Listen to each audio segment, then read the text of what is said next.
Chapter VII. Oliver Morley.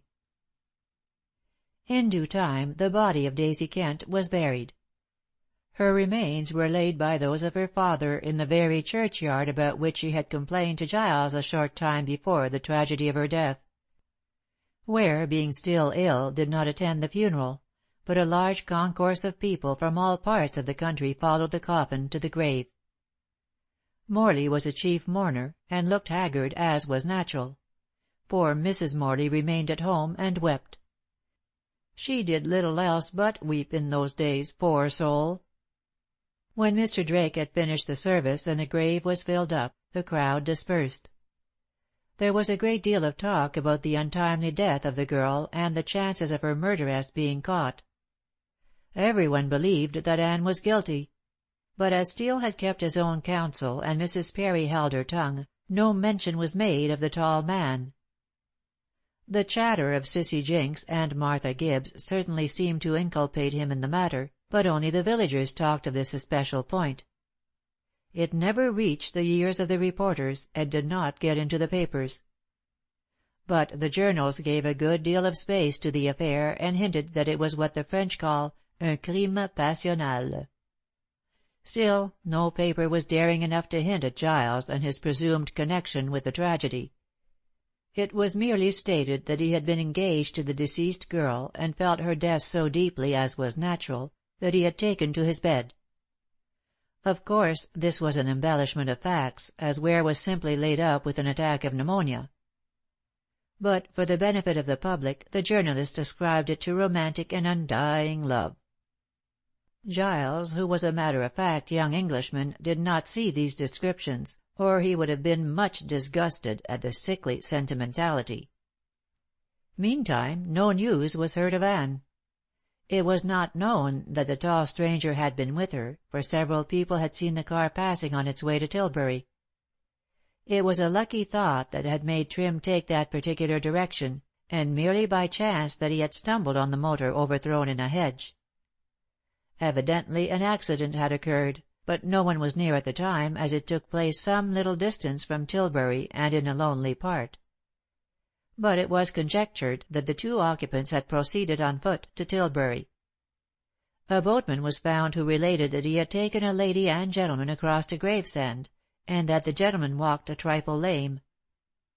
They landed on the Gravesend shore, and here the boatman lost sight of them. It was the lady who paid his fare, and he said that she appeared to be quite calm. He did not see the face of the man, but described that of Anne, and her dress also. There was no doubt but what she was the fugitive. However, here the trail ended. Once in Gravesend, and all trace of the pair was lost. Steele made inquiries everywhere, but without success. The two might have got away in a ship, but this he could not learn. The night was foggy and dark, and no ship had gone out of the river, according to the boatman. Steele could discover nothing, and resolved to throw up the case. But at the 11th hour he stumbled on a clue and followed it up.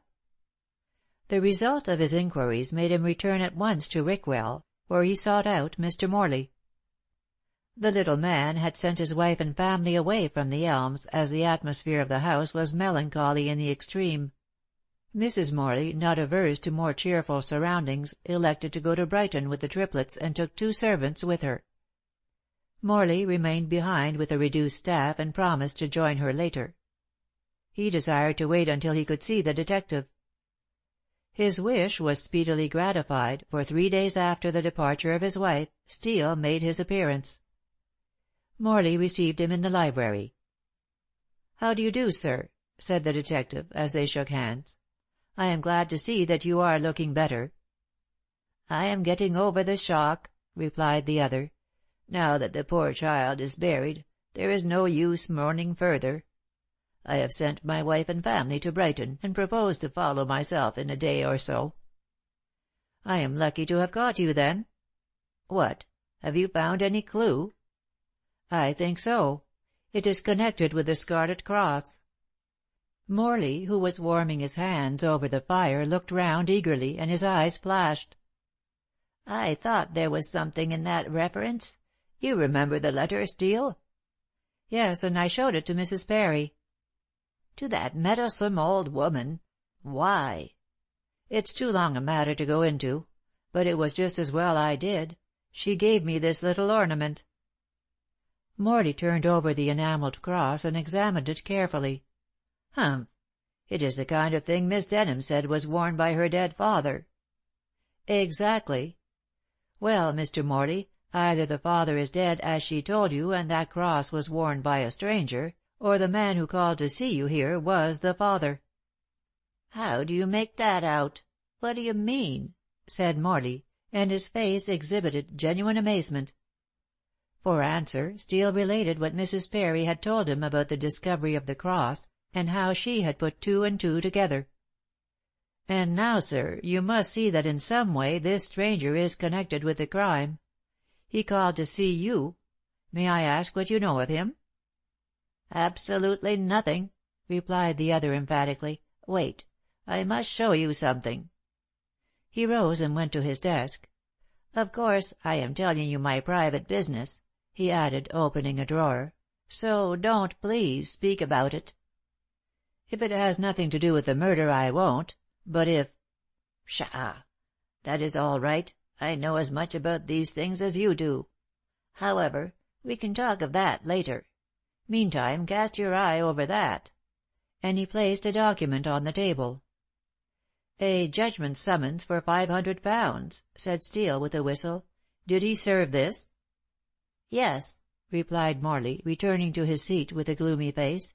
"You will see that it is dated 3 days before he came to see me.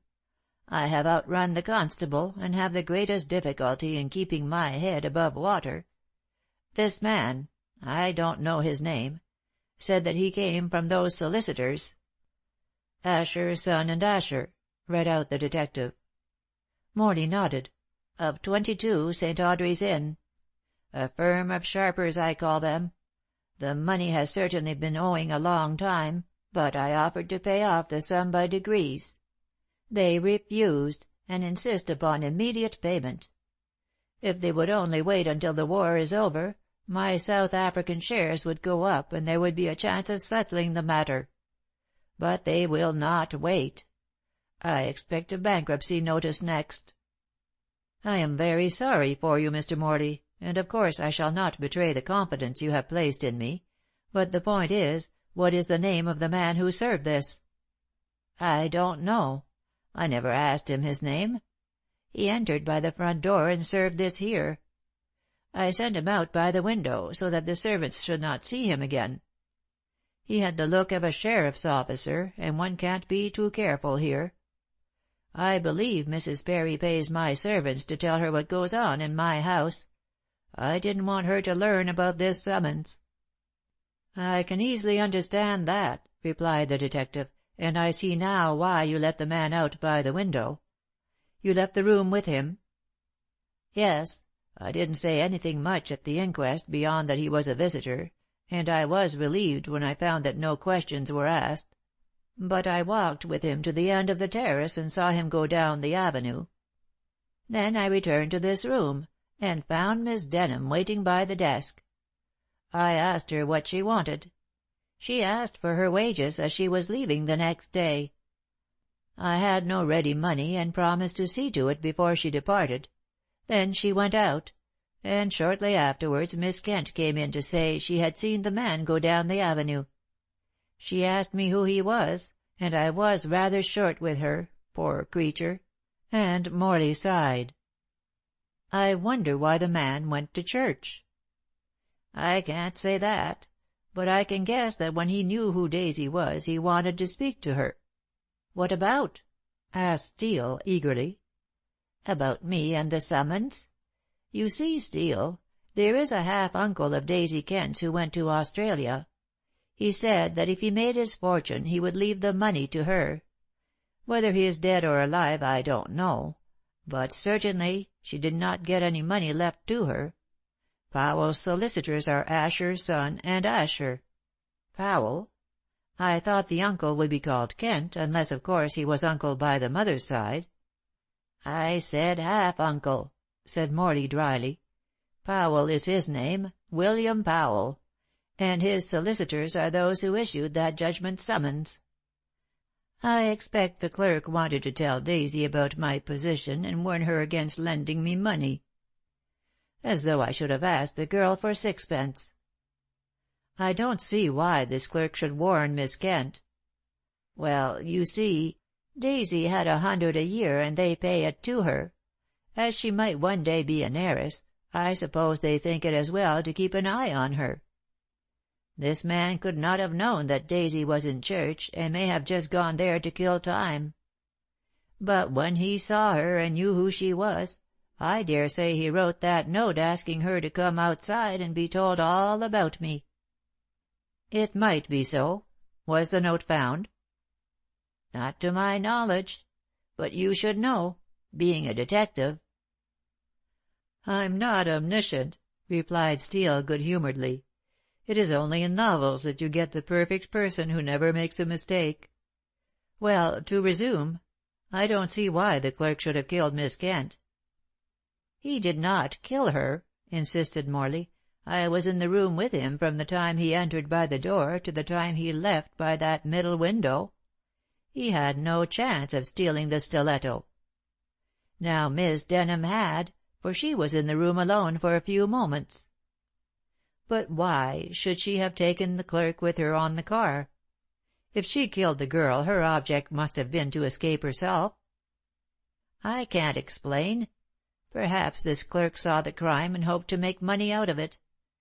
Had he given the alarm, he wouldn't have gained any reward. So I suppose he mounted the car with her, so that she should not escape him." "A wild theory."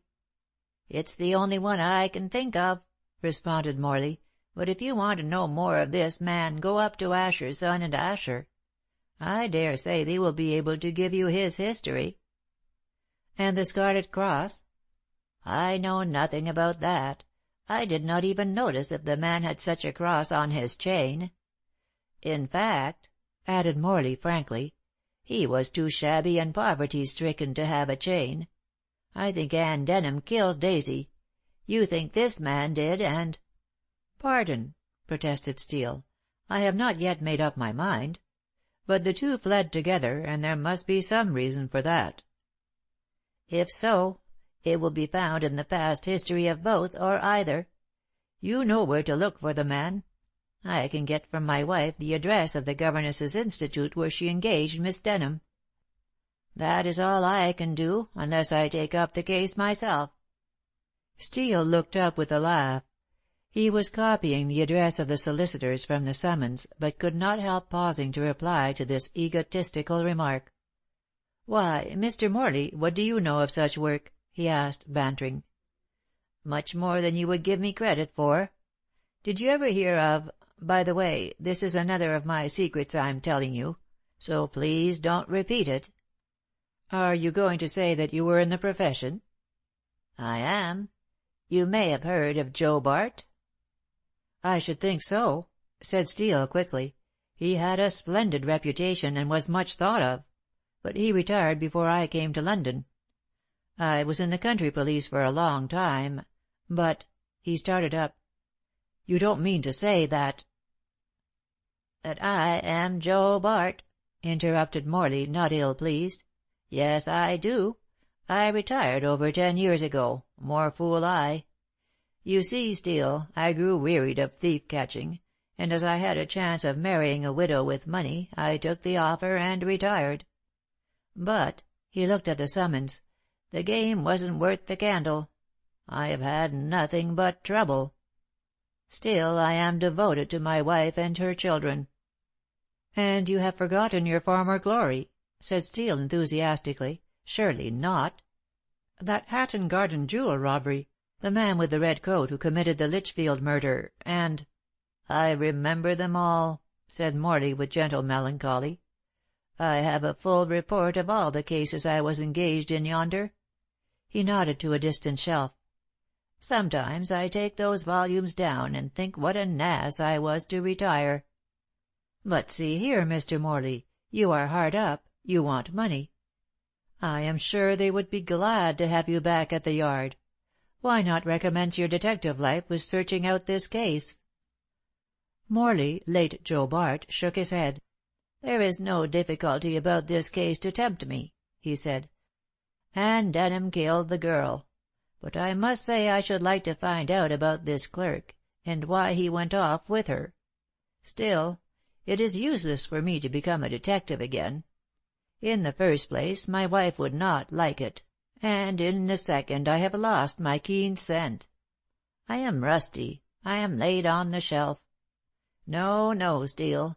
You look after this matter yourself. Any advice I can give you I shall, but don't tempt the old dog out of his kennel."